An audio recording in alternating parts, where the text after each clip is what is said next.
All right, the hour being 5:30, we call to order this regular meeting of the Finance Organization and Personnel Committee.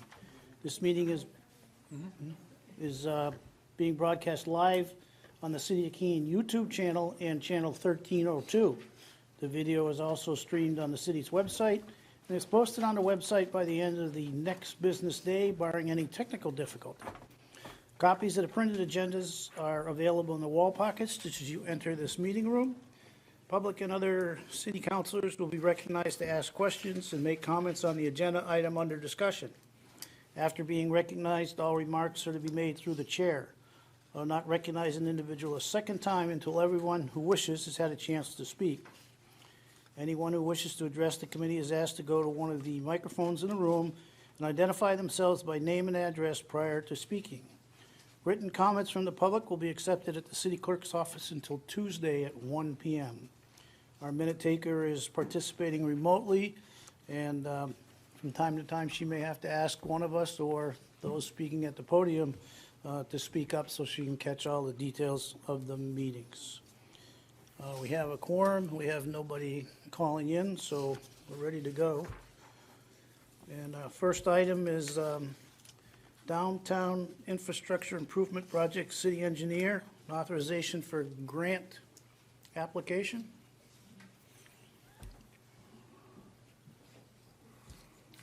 You didn't want to come up? Thank you, Mr. Chair. Don Lucia, City Engineer. I was so excited and focused on the CIP presentation tonight that I actually forgot that the resolution for the grant was on the agenda.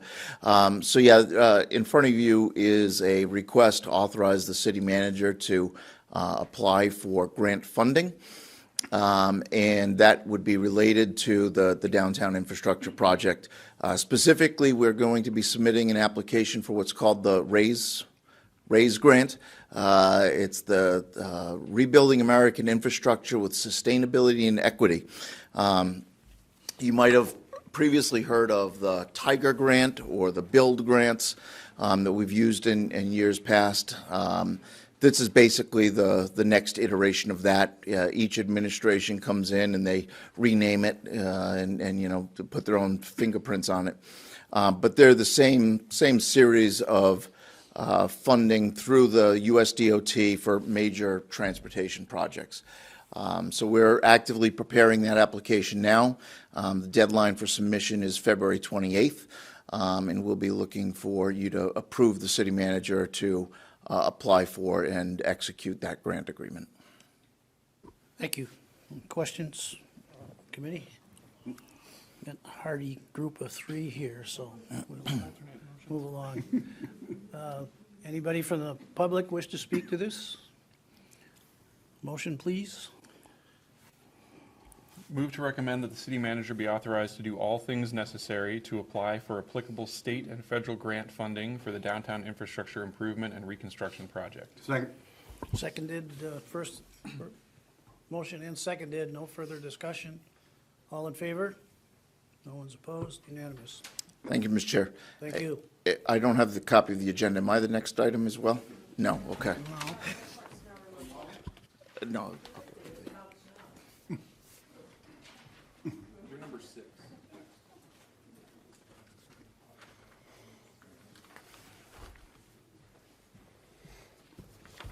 Airport. Good evening. Dave Hickling, Airport Director. I actually have two items on the agenda that are related here. I think the first one is for the snow removal equipment. What we're going to do, we're going to be purchasing some equipment with FAA funds to replace some snow removal equipment that we have at the airport. McFarland Johnson will work with us with the grant administration and putting together the bid specs on that, and that's what this first one would be for that agreement. There is a change to this for the amounts. They did get back to me, and actually the fee for this was reduced.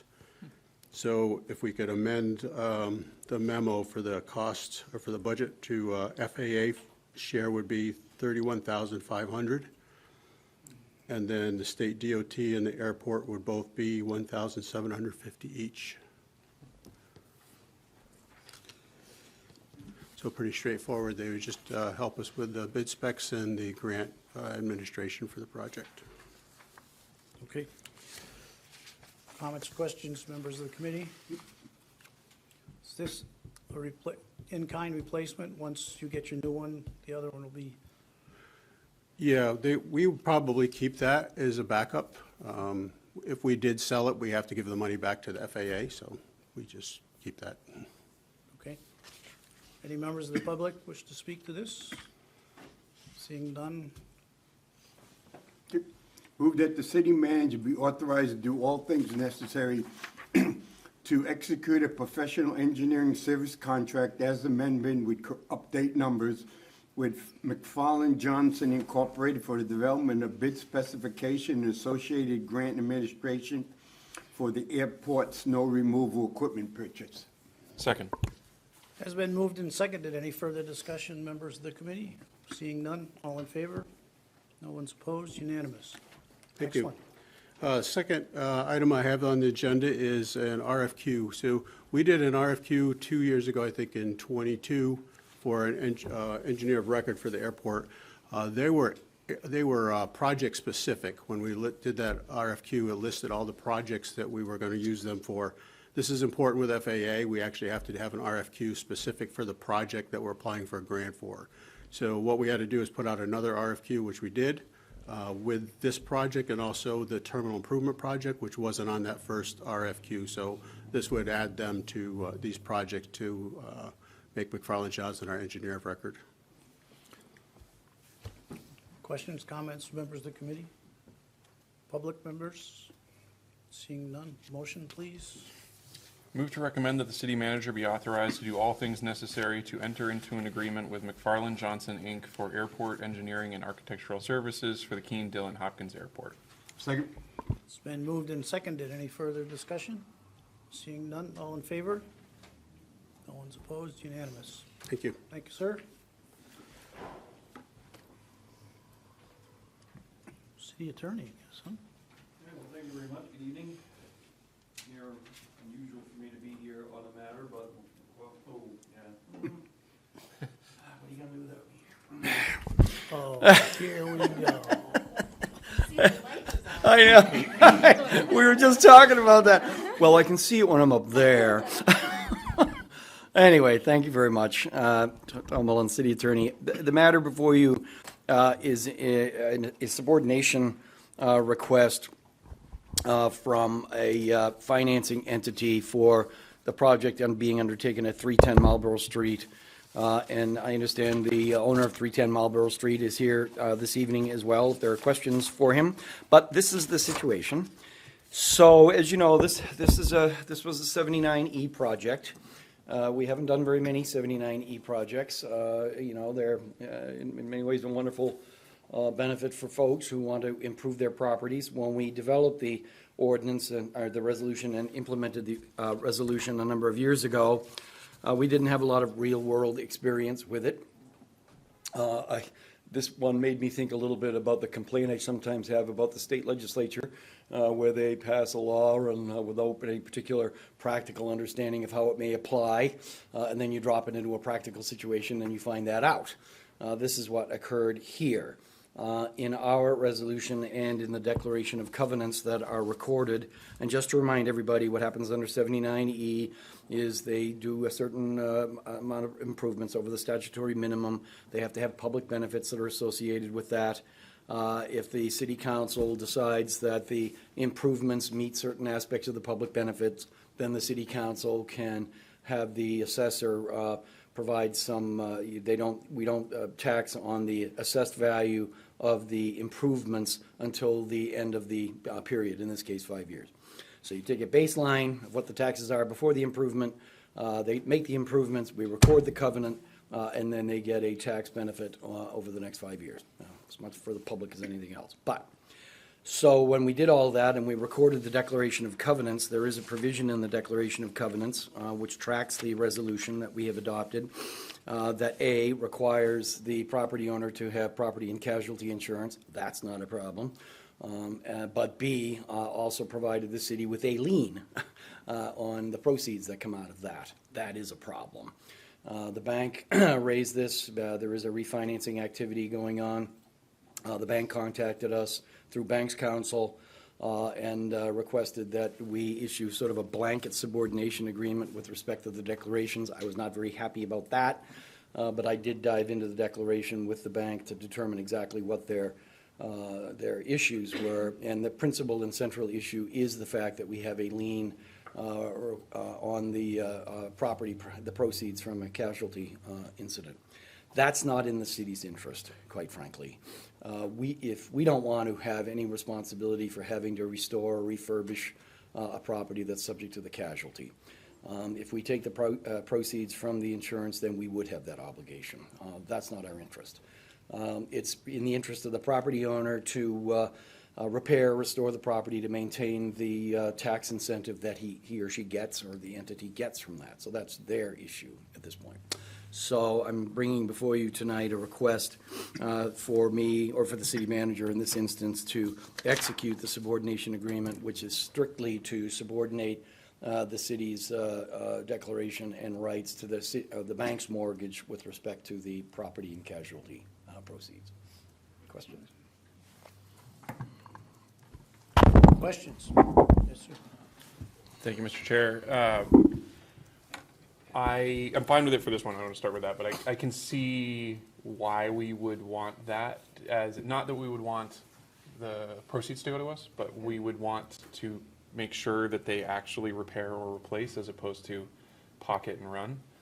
And that's my guess as to what they were thinking about when they wrote that. It's like trying to make something up of why, is to make sure that nobody took the proceeds and ran after getting 4 years of tax incentives on the property or 3 years.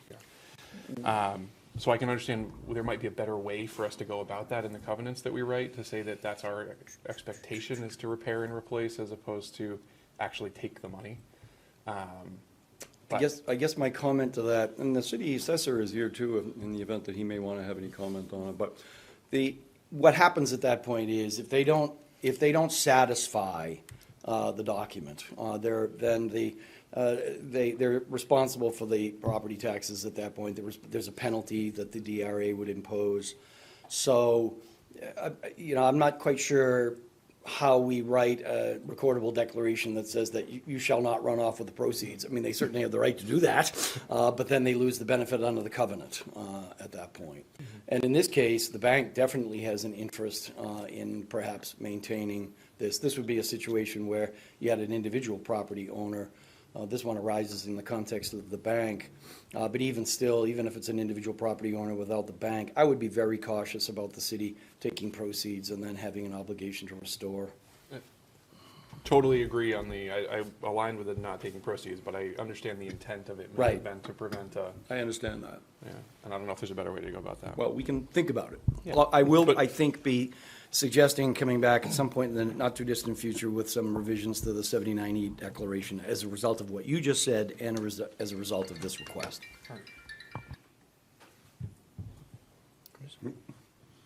What? Recommend that the finance. Hang on. Did you have any comments? No. Any members of the public? So I guess my only question is, are you satisfied? Yes, finally. Okay. It took a little while to get here, but finally, yes. All right. In that case, that's yours. Recommend that the Finance Organization Personnel Committee recommend to the City Council that the city manager be authorized to sign a subordinating agreement to a mortgage from 310 Marlborough Street LLC to Newburyport 5 Cent Savings Bank. Second. So it's been moved and seconded. Any further discussion, members of the committee? Seeing none, all in favor? No one's opposed, unanimous. Thank you. Thank you. Mr. Bohannon, did you have Good enough evening. dinner? What's that? Did you have enough dinner? I did. It was very good. Yeah. Mr. Chairman, members of the committee, Andy Bohannon, Parks Recreation Facilities Director. So before you tonight, as it was the last session, cycle, utilization of the trust funds. And so I hadn't had a chance to get before the trustees of trust funds before I had attended this meeting. So last Wednesday, the trustees of trust funds approved an expenditure of $7,890 related to replacing some light fixtures out at the Monadnock View Cemetery maintenance garage. If you go in the garage today, there's 20 lights, more than 10 of them are out. So it's, we definitely need to replace these fixtures and put in some LED lights and have the cost savings related to the energy consumption and all the things that come along with replacing all the fixtures. So before you tonight is this request. The trustees have already approved it and looking to utilize this source for this project. Questions, comments from public? Motion, please. Move to recommend the city manager do all things necessary for the expenditure of Cemetery Trust Fund B capital reserve of $7,890 for the purpose of replacing light fixtures in the maintenance building at Monadnock View Cemetery. Second? Been moved and seconded. Any further discussion? Seeing none, all in favor? No one's opposed, unanimous. Thank you. Thanks, Andy.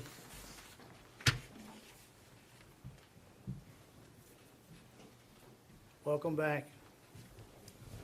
Thank you, Mr. Chair. Don Lucio, City Engineer. This item is sort of a follow-up to what I think was the last action that Court Blomquist took before the City Council. And this was some additional unanticipated revenue that came down from the state. It was sort of two halves of the same coin. The previous action was related to unanticipated money that was specifically given to the municipalities by the state for highway work. This one is related to bridge work. So the request is to accept the unanticipated funds and appropriate them into the bridge capital reserve.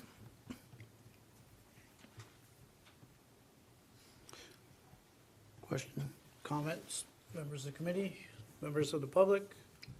Seeing none. Motion?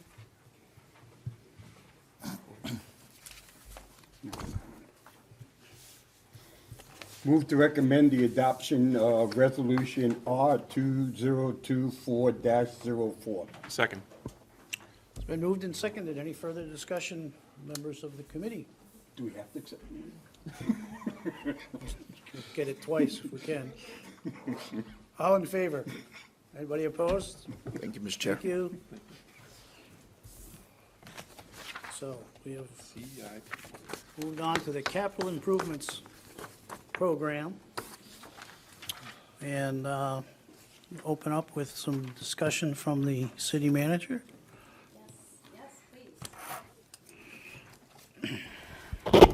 So I want to start first by congratulating the city team for organizing and executing a great kickoff to the capital improvement program last Saturday. They did a fantastic job from what I hear. I've heard nothing but positive feedback. Unfortunately, strep throat kept me away from all of you. Otherwise, I would have been there.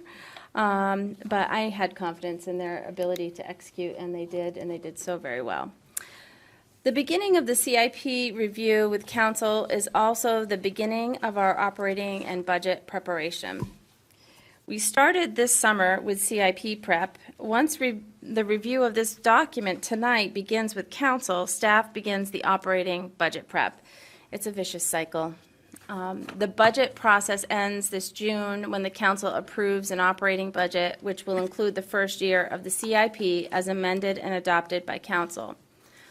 So really that means there's about 6 weeks of this year, because it is a comprehensive CIP update, that we're not actually working on operating our capital budgets. It's a great deal of work to get to this point tonight, which I think is our halfway point.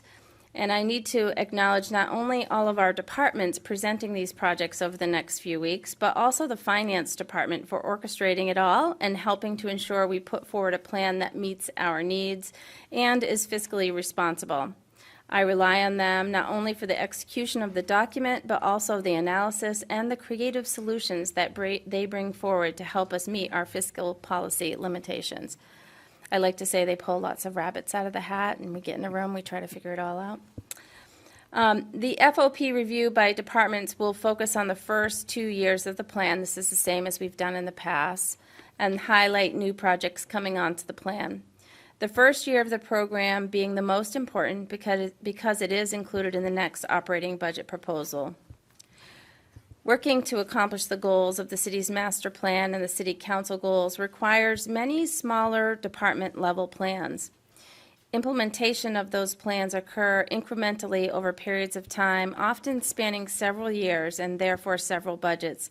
So many of you have heard some of the projects over and over again during CIP or budget review.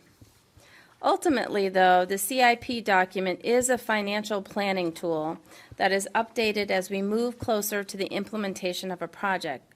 Occasionally, projects are presented to and approved by the City Council outside of the formal CIP process, particularly when grant funding or community partnerships become available. For example, this year, the dog park and the work that has been done by Andy Bohannon on that park in public-private partnership.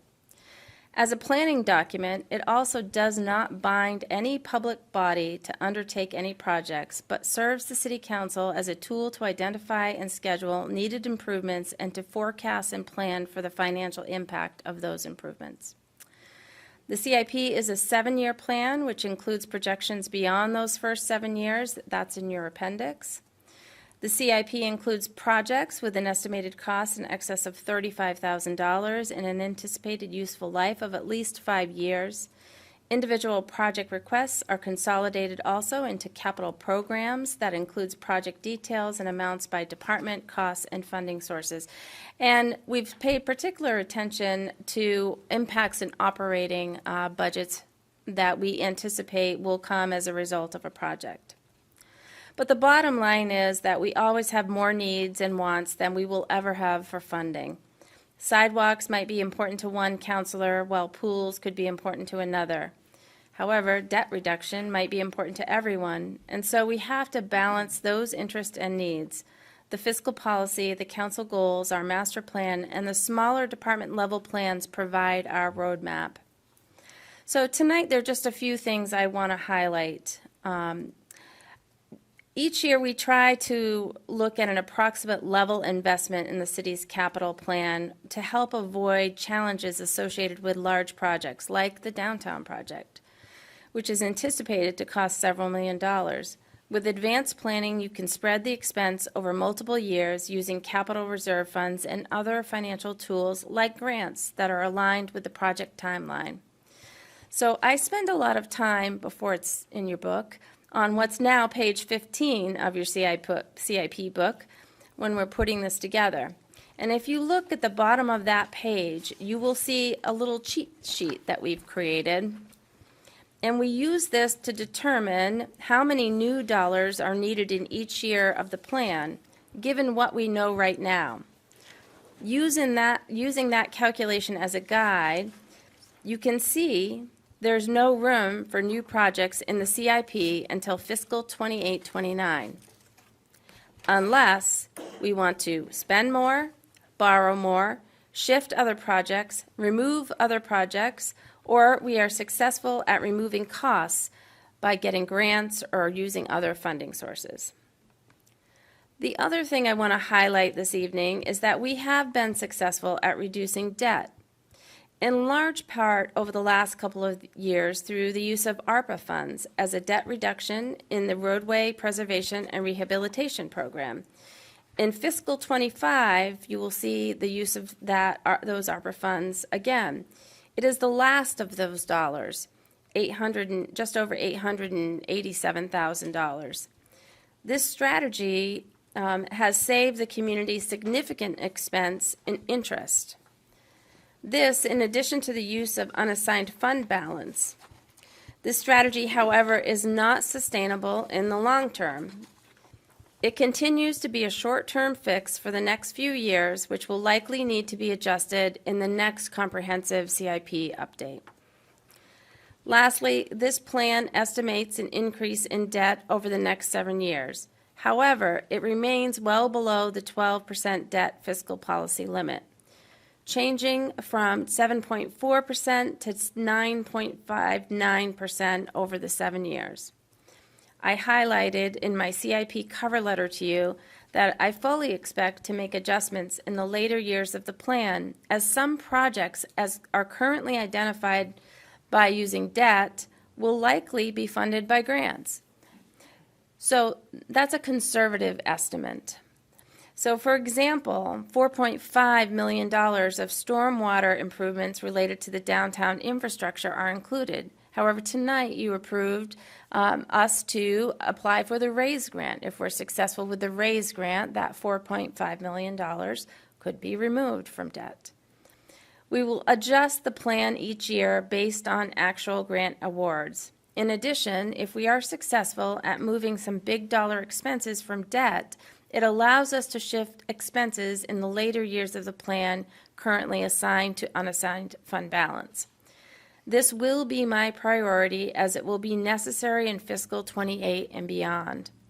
The future amounts will be dependent on year-to-year variations of the budget for both expenses and revenues, as well as actual grant awards.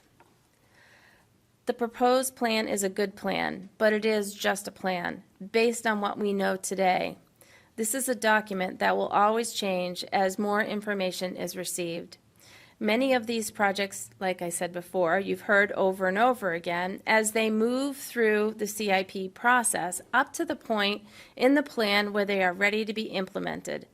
And tonight you will hear of new projects making its way from the appendix to the 7 years of the CIP plan.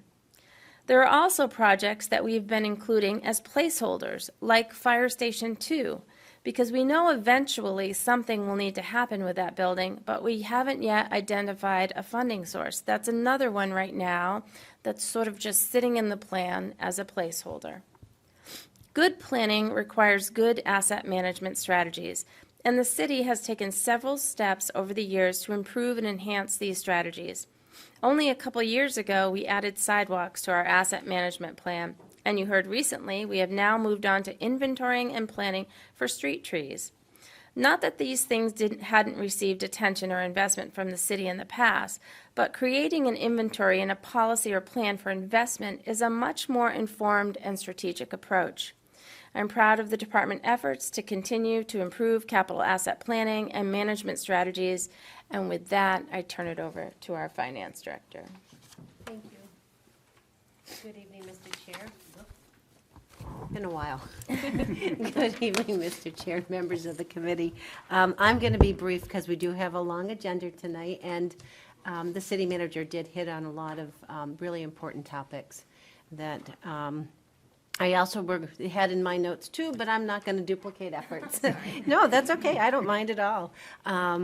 But I do want to start off by letting those at home and those here want to know that there is a copy of the CIP on the city's website. So, if anybody wants to follow along at home, they can just call it up on their computer or their phone and just go along with everybody. And I also want to thank two very special people this year. Marketing and Communications Director Rebecca Landry put together our book cover this year, and she did an amazing job. I just really like how she put Pat Russell Park in here and it coordinated the picture, so it came out really nice. So thank you, Rebecca. And I know she's not here this evening. I want to put a special thank you out there for Karen Gray. She's my right-hand person, and she did a lot of hard work to make this book look and flow as good as it did. So those are two people that really, are behind the scenes that no one ever sometimes sees, but they did an amazing job to get us to where we are. And the only thing I want to highlight really quick is that there's just some items in the overview section of the CIP book that I just want to highlight, and those are on pages 1 through 5, and that's a really good summary of the projects. Pages 1 through 5 basically is the financial overview over the 7 years of the CIP, and it's by fund, by year, and by funding sources. And that's really important because it summarizes how we're going to go about fiscally on getting these projects hopefully funded. And it really shows the breakdown on how hard everybody's tried to come up with alternative resources to fund their projects. And then on page 3, we just have a summary of the new bonds and when they're going to be issued and what we're anticipating it to look like. And then followed by that is a really nice page, and that's page 4, and that takes multi-fund projects, like the downtown project, because you have the water fund, the sewer fund, and the general fund all coordinated. So it puts all those pieces of the puzzle together in one page, which is really a nice report and a nice document to look at. And then finally, on page 5 is just another other funding source page that we have in here, and where you'll see that with Parks and Rec, there's $50,000 worth of donations coming into fund projects. So that's really huge. Then on pages 8 through 28 is the general fund summary. And there's pages in here that show the breakdown of what the total by fund on page 8. You'll see total by fund, what it's going to cost in total for the CIP. And then we have the general fund broken down in summary by year. But what I really like is the pie chart where it shows the graph of the funding sources. And in all of this, only 27.9% is funded with current revenues and fund balance. The 72.1% is all alternative funding sources. So I think that says a lot on the efforts on this. Other than that, I really don't have a lot, because I know the department heads are chomping at the bit to come forward and start talking about their projects. So if you have any questions for me, I'm really happy to answer them.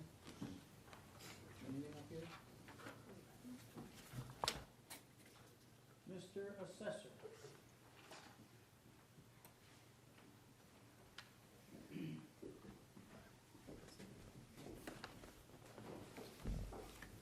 Good evening, Dan Langell, City Assessor. I'm here tonight to go over our revaluation program. This is a program you're going to see year in and year out in the CIP book. It's how we fund our revaluations that we do once every 5 years. That's on page 56. Page 56, correct. Those that are following. So revaluation, simply that's when we bring all of our assessed values in the city up to their current market value. This is required by state law for us to do this once every 5 years. The main reason being the nature of the market, it's always changing. It doesn't change at the same rate. Different types of properties, different uses, supply, demand, all the stuff that goes into why someone pays what they do for a property, they don't change equally within as the market continues to progress. So when we do revaluation, we're resetting the market. We're bringing everyone up to the same level of the market value. So last time we did this was 2021. Next time we have to do this is 2026. We'll begin doing the work at the end of 2025, and it'll go through the rest of that year and into the next year. And the final values of 2026 will be reflected in the final tax bills. We do hire an appraisal company to assist us, just because the amount of work that's involved in doing this. There's a lot of market research, a lot of analytics. We have to look at every property, all the information that we have on record to verify everything is accurate. And we do feel that's important to have a public review process. We give every taxpayer an opportunity to review our work and to come in and meet with those who are doing this project. Just as an update of kind of where we're at today, when we did our revaluation in 2021, we brought everyone up to market value as of April 1st at 100%. By the end of that year, our values were already at 95% of the market. Not surprisingly, anyone who's paying attention to the market, a year later in 2022, we were at 80% of market, and right now we're at 72% of market. The reason why I bring this up is so when we do our revaluation, again, we're going to see valuations increase pretty significantly. As a reminder, though, that doesn't mean the city takes in additional revenue. The amount of revenue is set by the budgets, not by the increases or the decreases in valuation. It just determines the portion that someone pays. In 2021, we saw a shift because the residential property was increased significantly more than the commercial property, so that's why people's tax bills went up a little bit more than they may have been expecting. We are seeing commercial properties at this time doing pretty well in the market, so we're hoping that that shift doesn't happen again, but we'll see. So with that, I'd be happy to answer any questions. Thank you. Yes, sir. Thank you, Mr. Chair. My only question is around the timing of the funding, just with it being in 2025 that this is going to start, and in fall of 2026, which is really fiscal 2027, it's going to wrap up. This money is in fiscal 25, and should it really be in fiscal 26 and fiscal 31? That's a good question. I don't know if we it might matters, be but able just to, like, but when yeah. I'm thinking about the timing of when you say fall of 26 being actually, So our contract usually gets signed in July of '25, and then we start that work soon Which would after be- that. So as long as I have that money in place by, it's fiscal 26. Just, I don't know if it helps or hurts, but it's just something, if we can push it back a little. Yeah. So I can tell that you've read this cover to cover. Page one. I got this. thank you. Thank you. City clerk?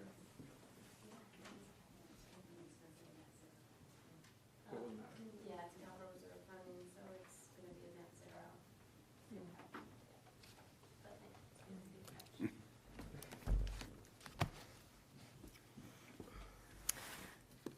Good evening. My project is on page 57, and it is for new vote tabulation equipment. So this will be sort of the second wave of technology we're applying to the election process. This Tuesday, we debuted our e-poll electronic poll check-in technology, and I believe that it was quite successful.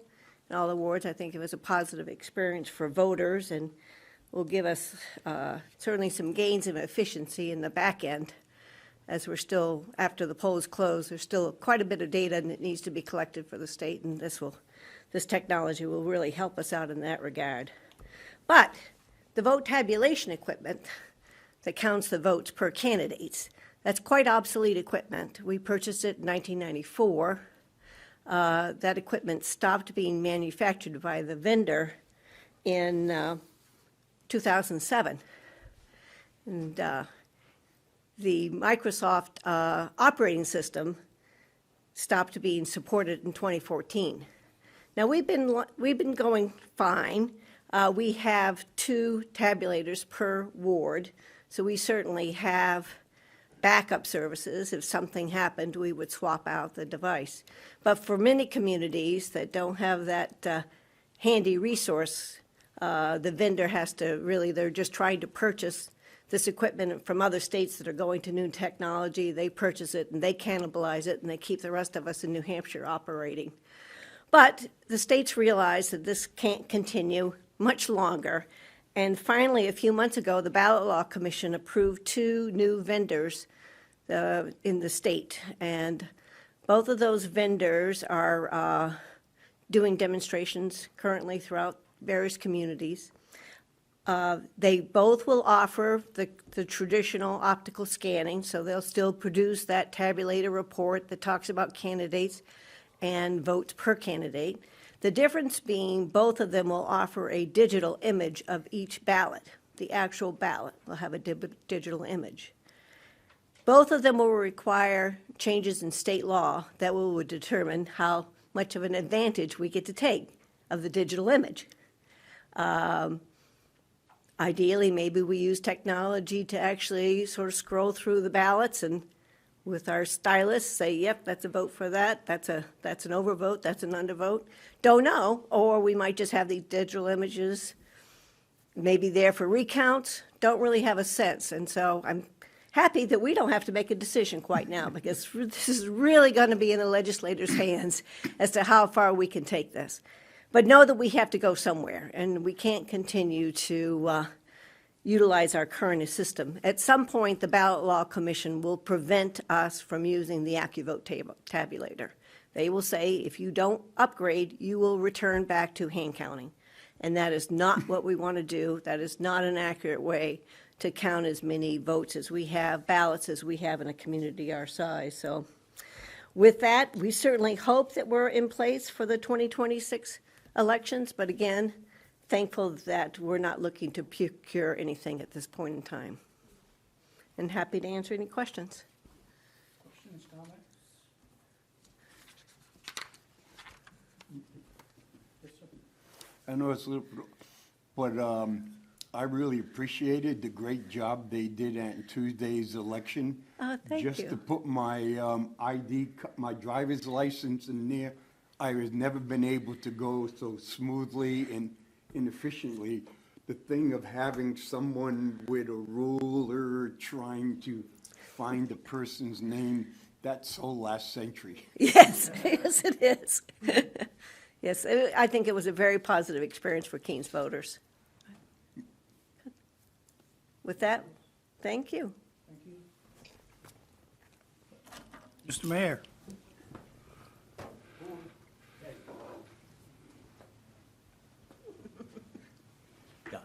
Are there maintenance issues with the current ballot machines?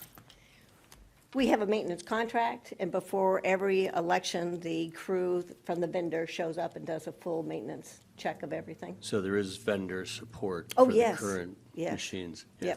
Yep. Our current provider is one of the proposed providers in the new technology as well. Thank you. Thank you. Thank you. Community development.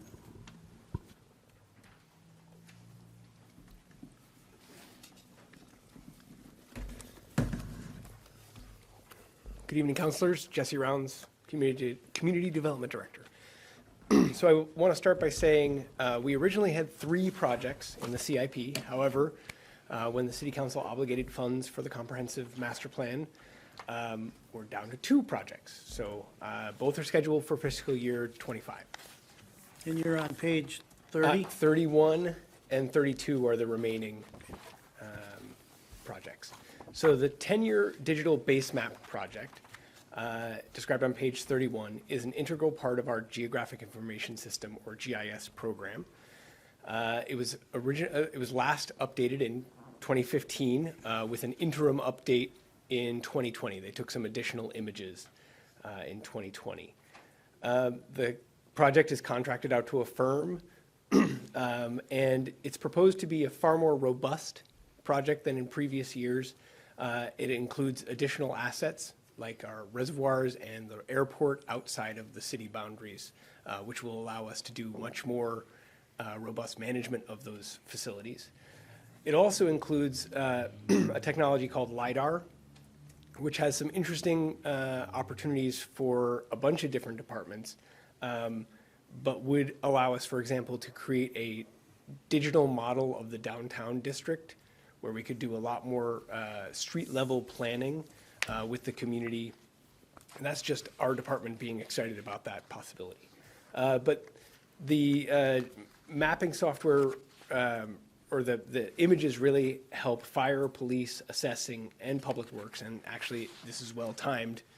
It'll be done before assessing starts their revaluation project. So that'll hopefully be a helpful tool for them. I think that's, so the funds requested would pay for the actual flyover, image processing, and the data extraction necessary to do that LiDAR processing, and take those flyover images and turn them into useful pieces of data, basically. Any questions about that before I move on? All right. Right, Counselor. Another counselor here. Great.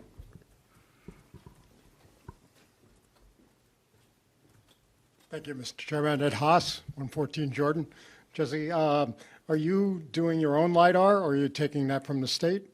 So the LiDAR will be processed by the consulting firm, so they'll be developing They'll be that. doing it? Yep. Okay, all right. I just would add from my own experience that a LiDAR survey of the city will be leaps and bounds towards better flood insurance rates for some people, worse for others, but mostly for some.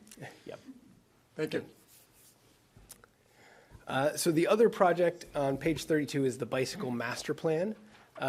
It's contemplated as a way to improve our bicycle connectivity throughout the city. It is suggested as an opportunity in the comprehensive master plan. And this master plan will really provide valuable guidance to the community as a whole, but also to Public Works and Parks and Recreation and community development. And as a bonus, it's a valuable tool for addressing many of the goals in the comprehensive master plan, such as promoting a healthy community, a quality built environment, and a vibrant economy. We're seeing more and more evidence that bicycle connectivity actually does support economic growth. And I just want to put a plug in here for the city manager's cover letter. This is really part of emphasizing Keene as a place to live, work, and play. That's all. Any questions about that? Questions, comments up here? Members of the public? Thank you. Information technology.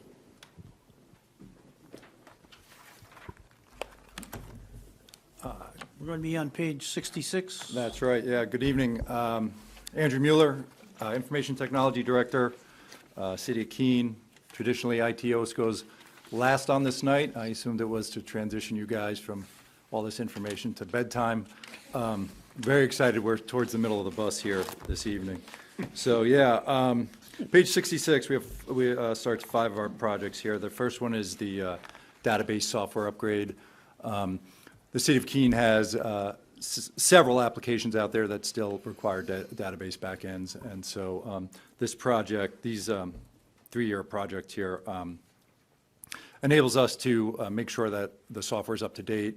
It gives us the opportunity to get the newest version and the upgrades for the both the database application itself as well as maybe the servers it runs on. So that happens about every 3 years for us, and it's coming up in 25, 28. It's also the only project that I have in front of the CIP that's strictly software-based, but fairly straightforward on that guy. If anybody's got questions on that. Move on to the next one. Page 67 and 68 is the network equipment replacement. This is a little near and dear to my heart, as this is kind of the stuff that I do myself. And the city has about 42 switches and routers, a couple of firewalls, 50 or so access points spread out through all the different the buildings, and this is sort of the connective tissue that allows the phones and the PCs and all the applications to talk to one another, as well as get out to the internet where necessary. All these pieces of equipment have a useful lifespan, usually 5 to 10 years. Then they go what's called end of support. This schedule represents us replacing those pieces of equipment as they go end of support. So this was one area where the hardware was really affected by the pandemic as far as price goes. The pipeline really got tight on this, and prices we saw like double and even more so on this equipment. We're seeing it slowly come back down to earth. I don't know if it'll ever get back to how it was. The numbers you see in front of you reflect current pricing. Fingers crossed that maybe it'll go down in the future, but no promises there. But that's the network equipment schedule there. Yeah. Question? Yeah. Thank you. I probably just more curious than anything, when I'm looking at the actual schedule, some of them have an end of life, some of them have NA.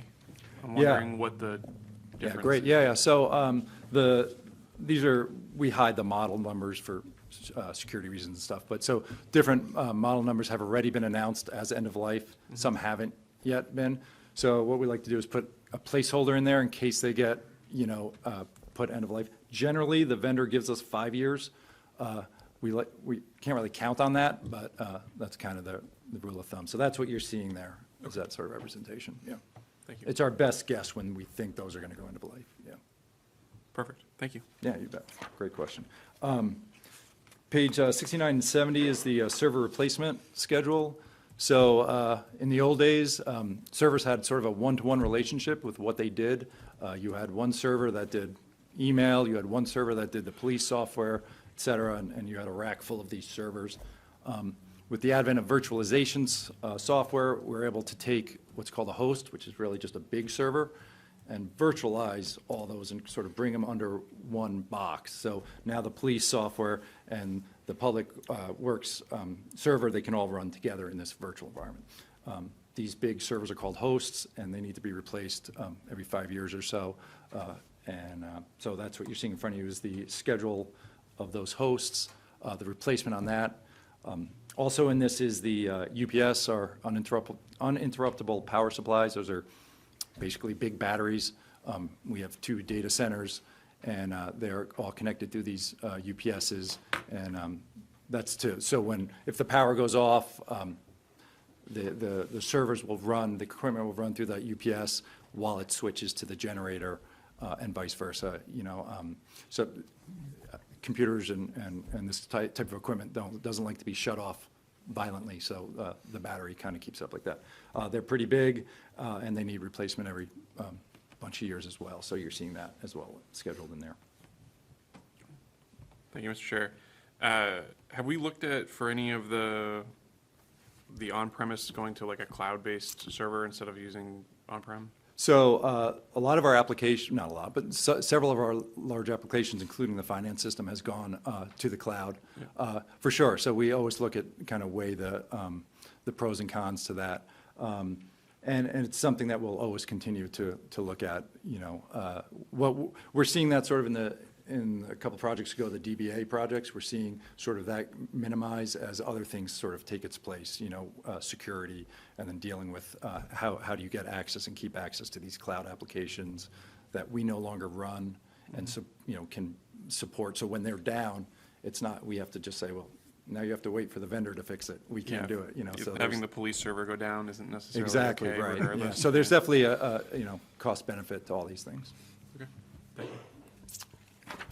That's a good question. Yeah, that's great. Page 71 is our storage area network project.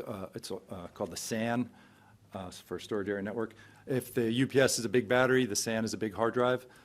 It's basically where we store all our files, our backups. The hosts that I described in the last project work in conjunction with the SAN to put storage and run off that.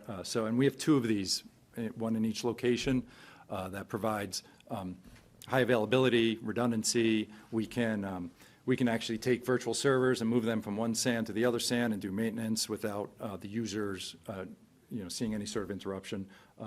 Super cool, super geeky technology. Could talk about it all night. Would not be popular. We just replaced that a year or 2 back, and what you see there is the possible replacement in FY28 of both those SANs.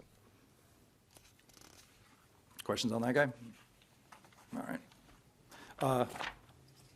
Just as a quick note, we currently store about 300 and a little over 350 terabytes worth of information locally, so on those SANs, if you're wondering about that. Last page is the phone system replacement. So we're just buttoning that up now. Our last phone system was about 10 years old. Parts of it were maybe even a little bit older. So we've been upgrading that for the last couple of months. It's been really interesting. Again, we had to upgrade the hosts and the virtual servers that run the phone system, as well as all the desktop phones, the phones that are on the desktops themselves. Although when you're dealing with wastewater and water and fire, a lot of the phones are not desktop, they're mounted on walls, all have to be replaced. This year, we also, in conjunction with the state and our vendor, we had to change the way our phone system works with 911 due to something called Kerry's Law.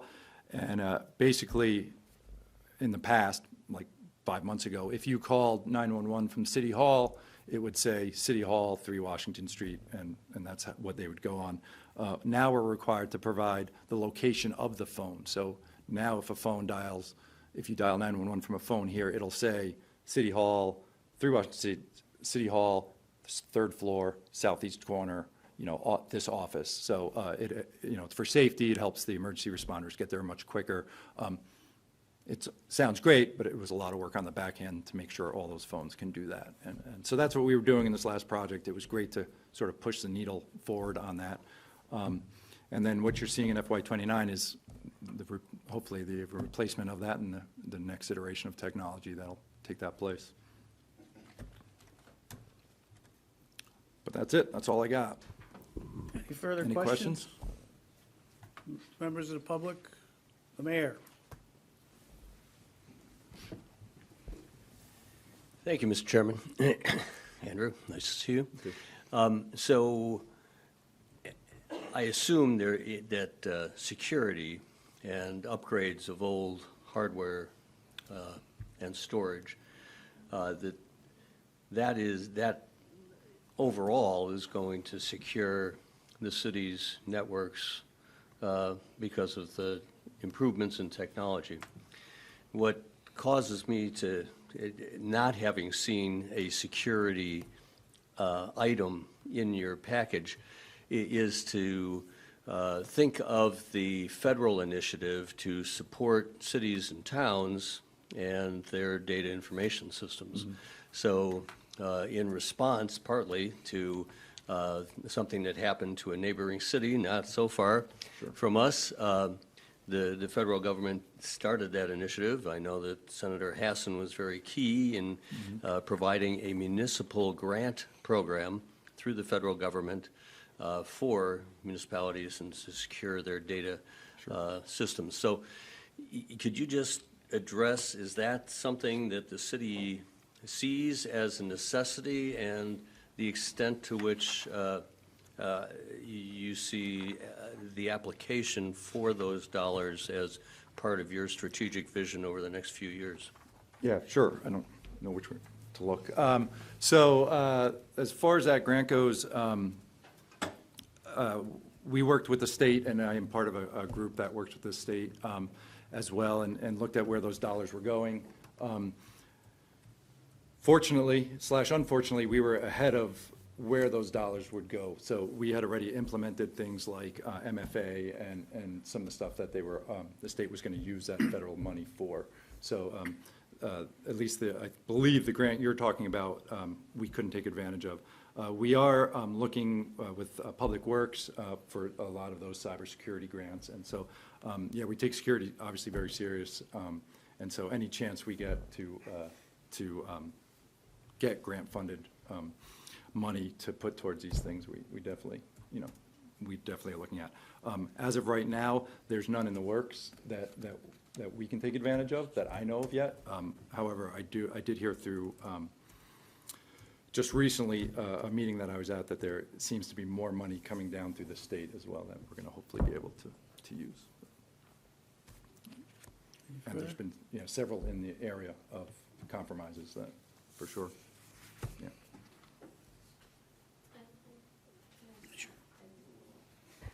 I just wanted to add that we do have money allocated for security programs in our operating budget, and we do a variety of things, even sending out spam emails that are tests for our employees. And, what happened in the town next to us was really about a phone call, not so much getting into initially the system. It was that first point of contact. And so we do a lot of training with personnel in addition to security programs that we use and put in place. Yeah, that's a really good point, that most of our line items are in the operations budget. Yeah. Okay. Thank you. Back to the airport.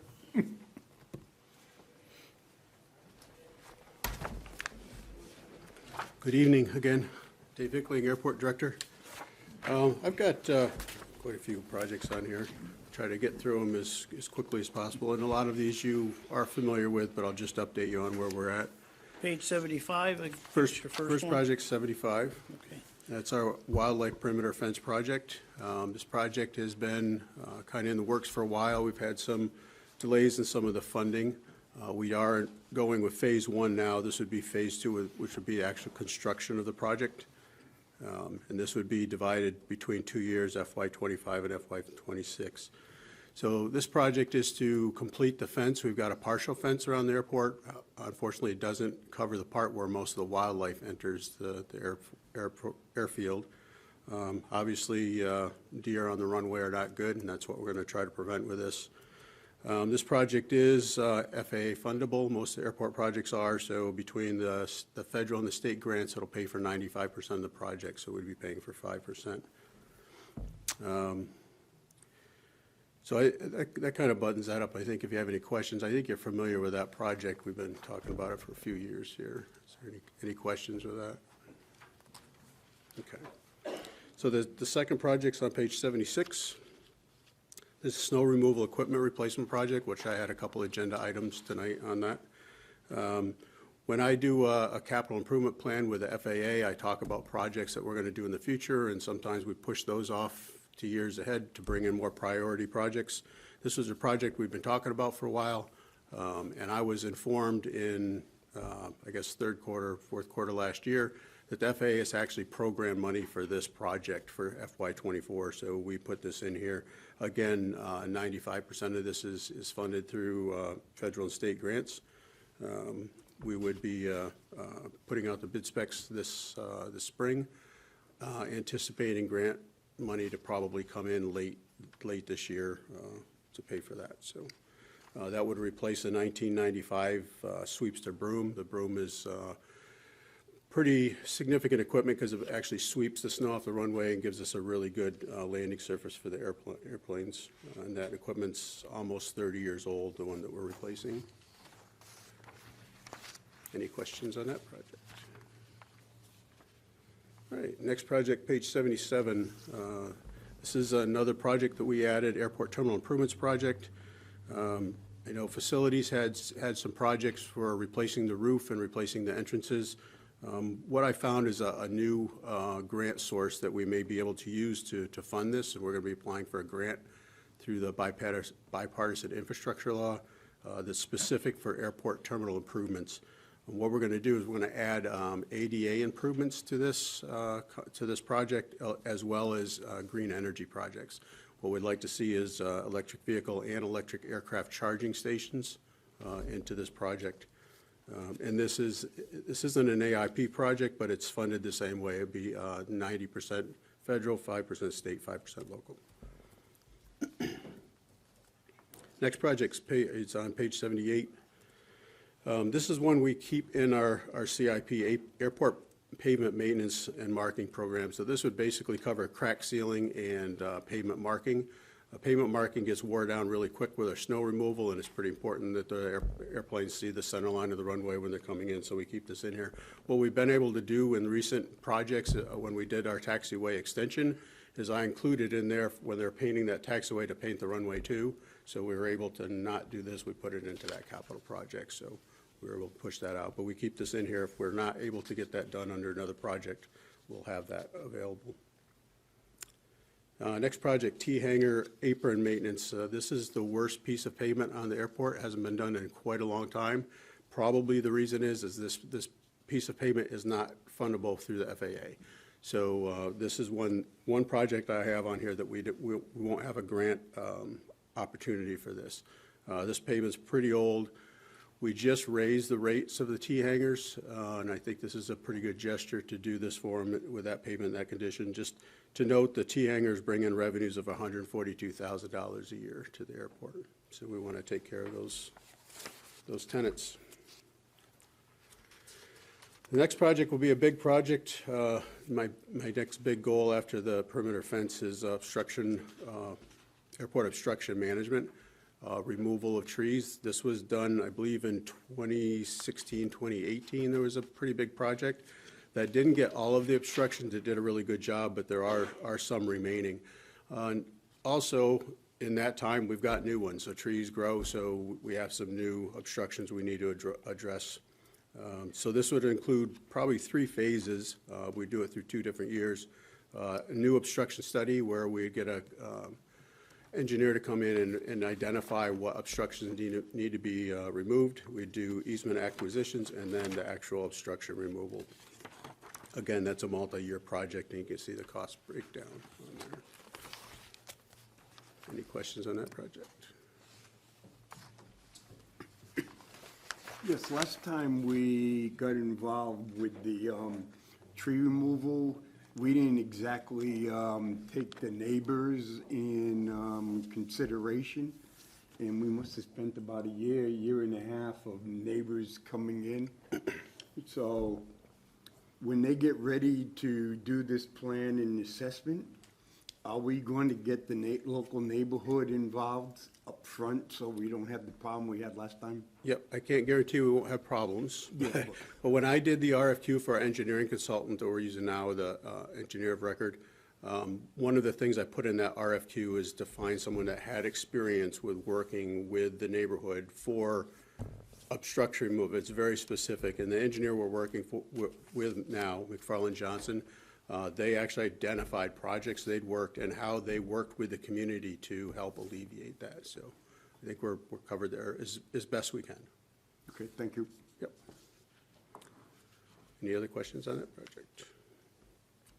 Okay, so the next project, again, this is a ways out, terminal apron expansion. So our apron in front of the terminal where most of the traffic comes in, there's days where that is just crowded and they actually have to park airplanes on alternate locations. We get pretty full there. So we're looking to expand that. This would also include the rehabilitation of the existing pavement. And this, again, is down the road a little bit, and we have this broken out into 2 years. First year would be the design and environmental assessment and all the permitting, and the second year would be the actual construction. See, that's a pretty big dollar amount project, but again, it is fundable through FAA AIP grant money.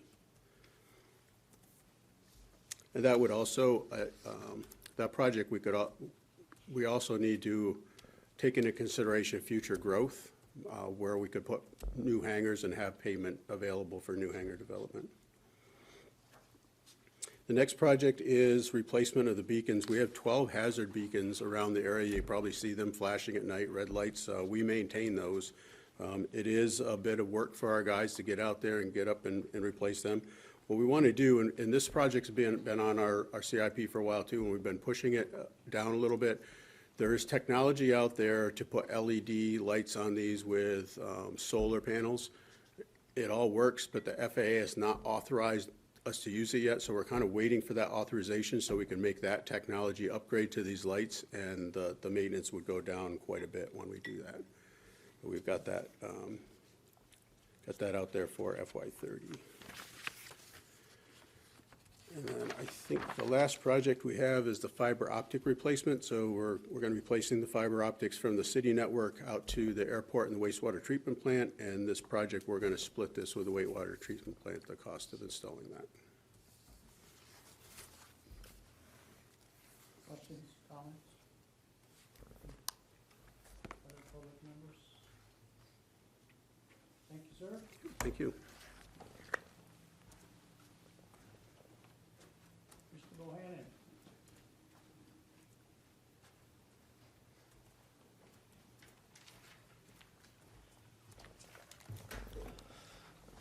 I think I'm last, and I think I'm going to meet your goal. Mr. Chairman, and members of the committee, Andy Bohannon, Parks Recreation Facilities Director, and first, I just have to say that I truly appreciate the cover of the book. And, Russell Park was, in this document for many years, and it, to come to fruition was a great moment. And I think what we always think about are the great photos that show, a new facility or a new park or our trails, but what's not shown, on the cover is the sausage making that we get to this point, and it takes a great amount of work. And that's kind of why we're here tonight. So the projects that are currently represented in the CIP were part of the process that aligned with the comprehensive master plan, the active passive recreation management plan, the EMG facility asset report, Goose Pond stewardship plan, the council goals, and as a result of public engagement processes identifying our community needs. The CIP cover is a reflective of the National Parks and Recreation Association year-long theme of where community grows. And if you think about Russell Park, that neighborhood and what it's done for it, that area is definitely growing as a result of that project. Aligned with many of the programs and projects already established by the parks and facilities and continue to be our focus of our improvements, beyond the project listings with the document and why we think they are important, the capital improvement program is creating safe environments for our employees to provide quality services to our community, allowing our citizens and visitors to enjoy Keene as an attractive place to call home, and to offer desirable places to work and recreation meets their lifestyles. We value our park or facilities no matter the size because everything matters. We have prioritized the project needs based on asset management. We will continue to provide with what we have for today, but in reality, these projects are for the betterment of our future. With four points that we focus on when we're generating new ideas, they have to be mission-driven, relevant, community-minded, and safety for all. The essential services we provide impact the overall community. We allow children to explore nature and perhaps begin to shape their future, and they become an outdoor economist. We improve the facility where employees work and think of the next best idea to create a more vibrant community. We maintain facilities for the public to access and learn how we work as a collaborative team. We encourage active lifestyles and experiences, advancing our city as a cultural economic hub. And if you're thinking about where you heard that, you might want to look around. So we're going to start on our facilities page 58 and 59. This is our capital maintenance program that we started a few years ago and has been extremely successful in getting the work done and the facilities the way they are today, and we'll continue to do that. In 2025, we've identified the clerk's office as a needed upgrade. We need to replace or remove the asbestos in the ceiling area, replace the tiles in the ceiling grid, and we need to replace the carpet in that space. Nothing will happen until the city clerk has gone through the election cycle and has told us that she is going to retire. So so you won't see it immediately in FY25. It'll be delayed a little bit. But it's these type of projects that really, the key part of that particular project is going to be where does the clerk's office go for that month of renovation in their office, which will be significant. So we'll work with them and the whole team to make that happen for everybody and time it just right. So, but we have other systems, as you can see, programs in there that are different facilities to work that program, but it's been very successful.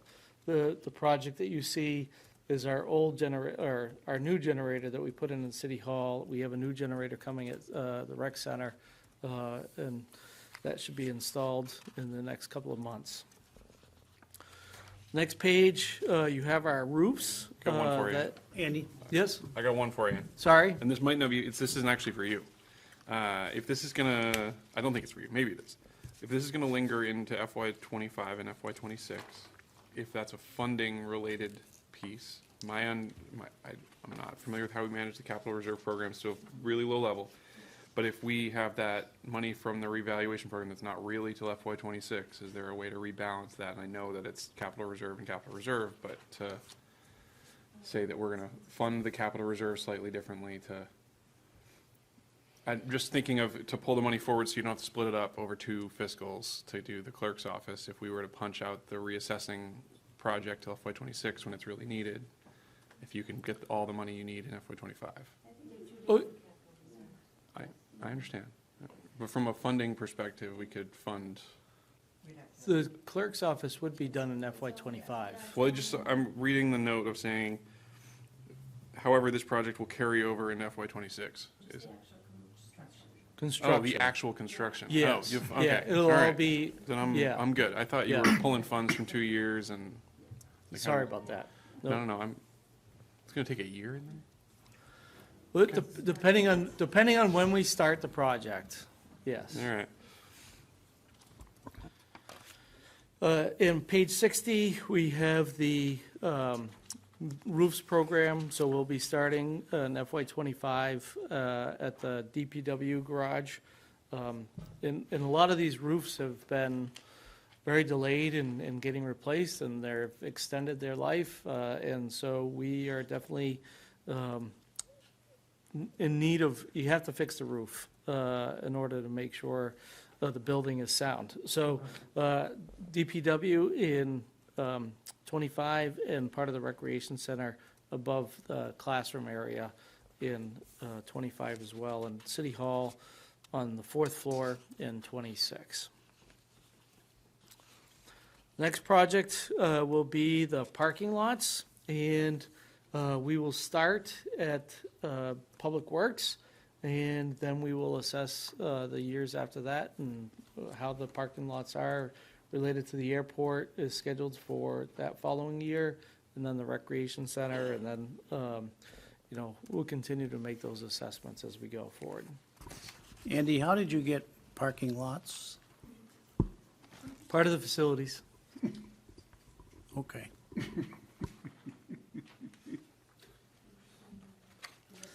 They gotta go somewhere. We have, so the next project on page 62 is the Parks and Cemetery Operations Building. And this building was built in 1984, and it has had very little maintenance done to it, and it needs some significant upgrades. As one of the employees, seasonal employees, was watching tonight and said, "Are you going to replace, after the lights got approved, are you going to replace the refrigerator too?" So there's little things like this, but painting, obviously, roof, these things need to be done to the exterior of the building and the interior to maintain a quality work environment for our employees. And this is a long overdue project to get several of these things completed. Next project is City Hall structural repair project. And, you know, if in the picture, you can see that we installed the bracing to prevent further movement along the wall. The scope includes additional reinforcement of the rear wall, and the Old Town Brook pipe will be filled with an injected grout, and drain lines into Town Brook will be rerouted.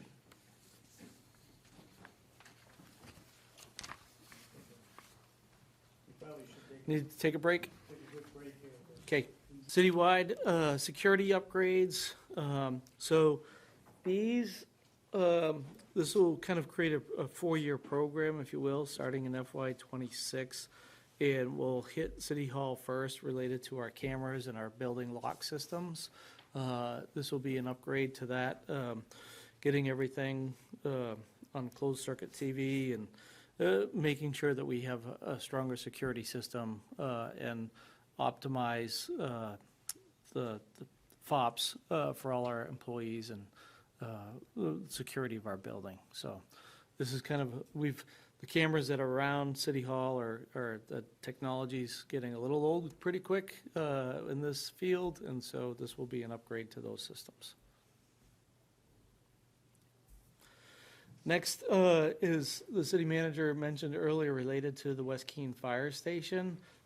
This is a placeholder as we are seeking grants. Hopefully that we will be able to find a grant in the fairly near future to make this project, execute this project. I think that's all of the facilities. And we'll go to page 42.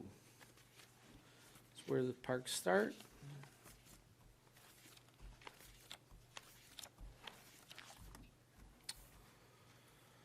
So this is the parks maintenance program, and again, like the facility side, we've been very successful with this program, being able to take care of our tennis courts. Any of our courts really need to be resurfaced every 5 to 7 years, and our pools, and I'll get to Robin Hood Pool in a minute when we talk about the Robin Hood project, but Wheelock Pool will be resurfaced this year, so those need to be done about every 8 to 10 years.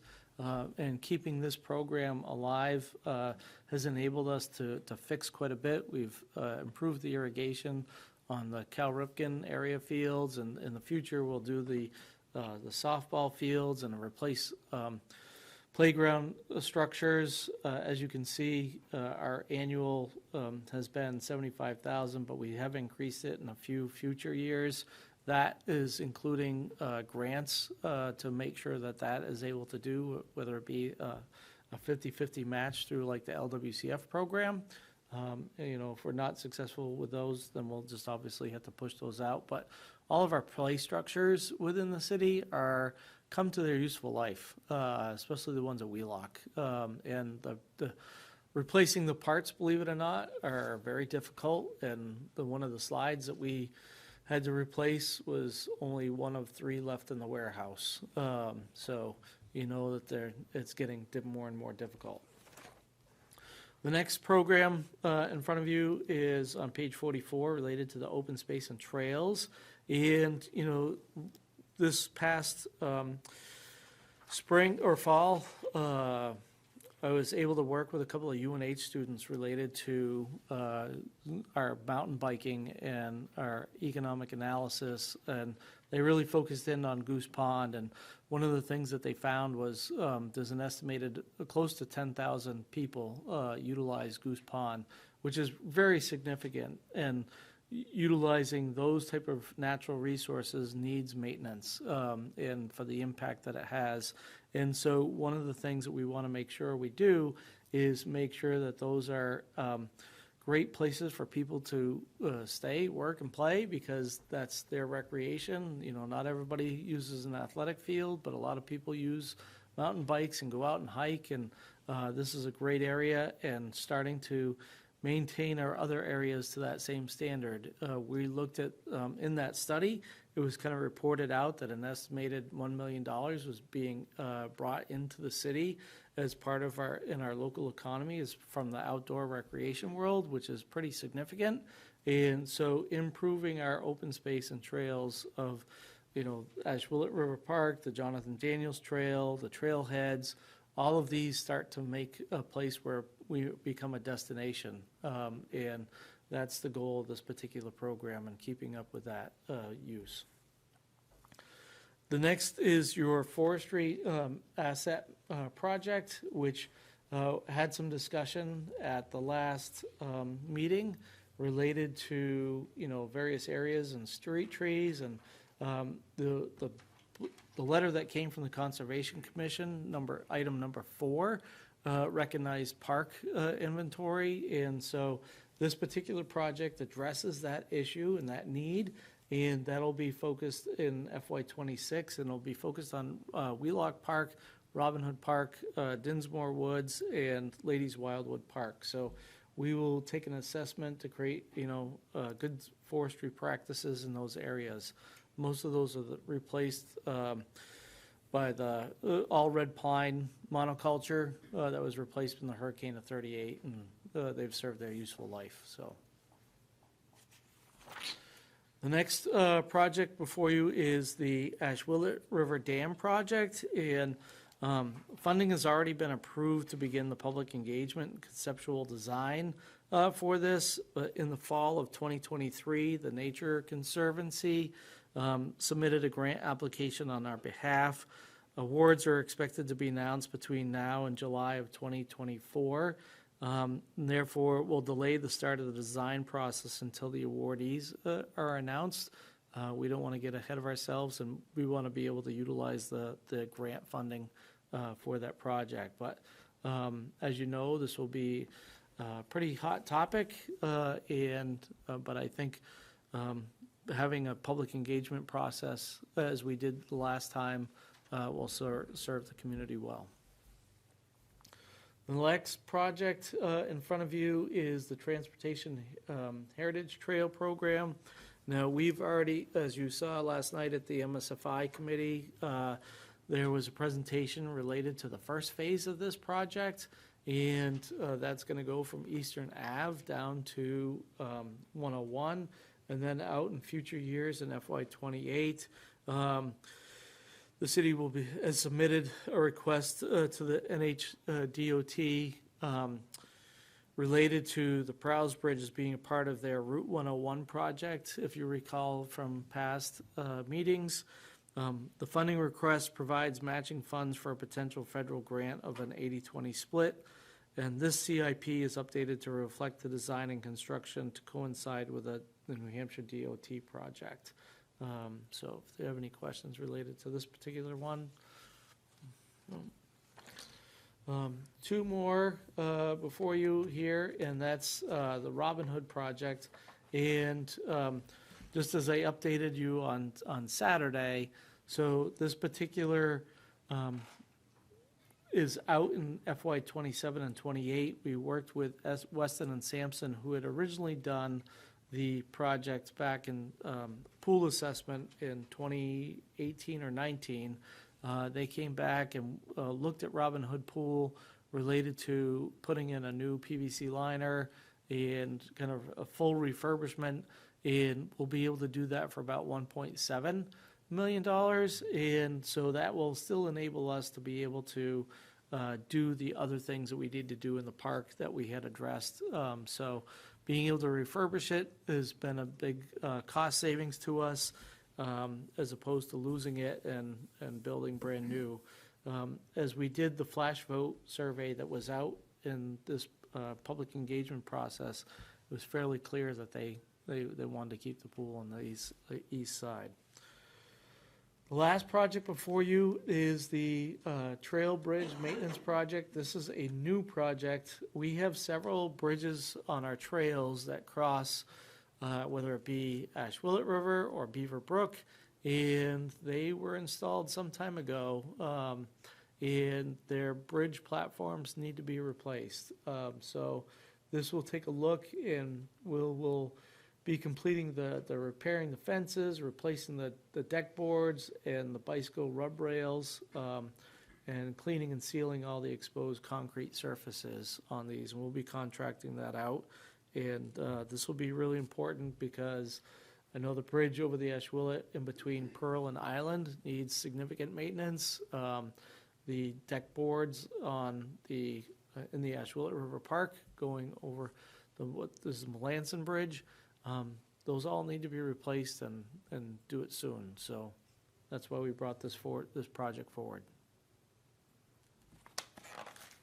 And that's it. And Questions? but there's just one follow-up related to that's not directly in the book, but it's in the appendix. And the Wheelock Park lights, as highlighted in the city manager's message. We're going to need to be fairly creative in that particular project and go after grants. But I can assure you, as I mentioned earlier, this is where the sausage begins to start. So, and where the community grows, I think it's where you belong. So, Thank you.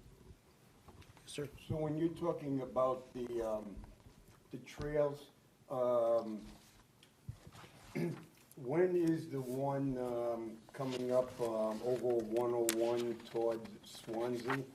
Because there's quite a few kind of gopher holes there, and some of those bridges and stuff, you better be looking down at your legs going through. So the bridge, the trestle, as we call it, the trestle bridge, that is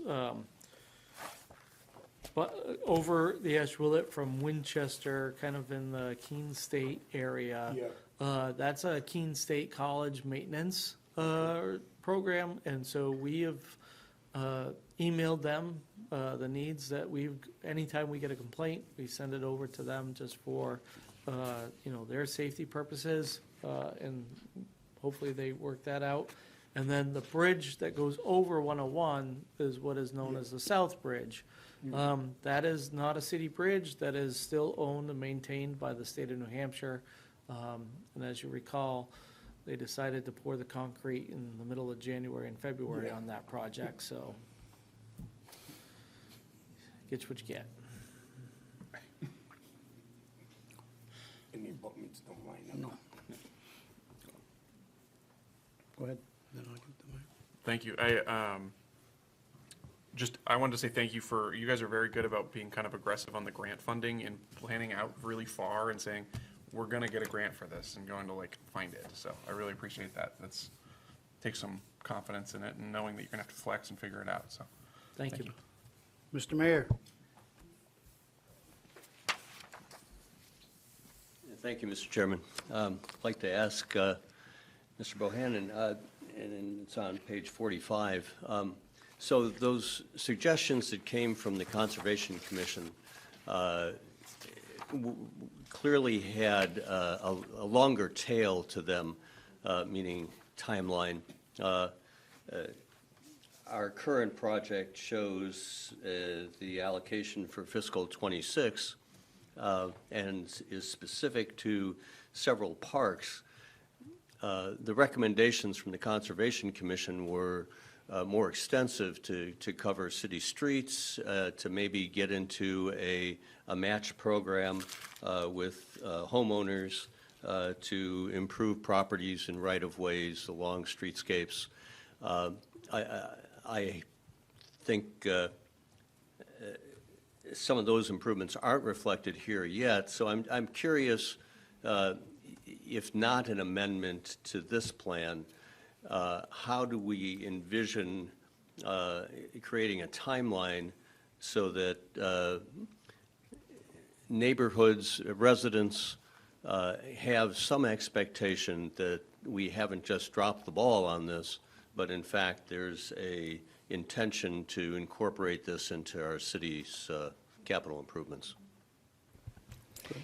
So as we heard from Duncan Watson, I don't know, was it last week? I lose track of days. Recently, that we are currently working with someone right now to do an inventory of our trees, and once that's complete, which that will take time, then we would come up with some recommendations for a plan for replacement of our street trees. So we have a couple of different things going. We have this initiative that Andy is moving forward related to our parks, and then through Public Works, we are inventorying our street trees and actually making them part of our asset management program moving forward. And so in the upcoming updates of the CIP, you'll see more coming from the Public Works related to street tree replacement. I'd just like to add as well, so what we will get is a, an action plan from this particular project here in '26, and so, you don't see any funding requests in the future years, because after we complete that particular initiative, we'll be in the next CIP development, and we'll be bringing in a project at that time related to the recommendations from this program. Thank you. Anything else? Thank you very much. Thank you. Thank you to all. We will be back here on February the 8th for the next group of folks. Looks like it's all Public Works. All